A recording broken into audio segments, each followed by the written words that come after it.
internet tem mais de 1,5 bilhão de acessos. Nenhum outro artista chegou nem perto. Por isso, pelas movimentos e esqueça as ameaças da Coreia do Norte.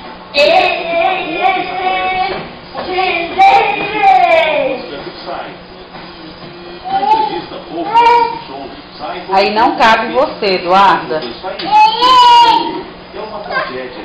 Nós somos o único país dividido. E completou dizendo que esperava que os norte-coreanos também gostem da música dele.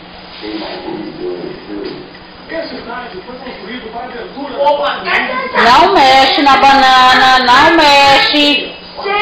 Não mexe, Eduarda. Eduarda.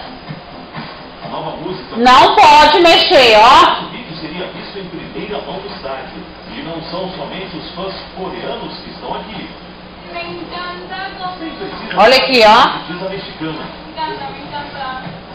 E também tem brasileiros. Uma febre aqui, é uma febre total.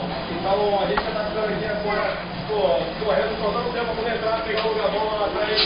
E a nova música, vocês conhecem? Eu se conheço de show, mas ainda não consegui gravar. O show de ensaio é uma super produção. O público faz a sua parte, todo mundo com uma lanterninha na mão e não para de balançar. Vem na vovó, vem, ó. Vem cá pegar, ó. Eduarda, aqui, ó. Eduarda. Olha aqui, ó. Vem pegar, vem, ó. Olha aqui pra vovó, ó, meu bem. Olha aqui pra vovó. Vem pegar, vem. Vem pegar. Aqui a câmera.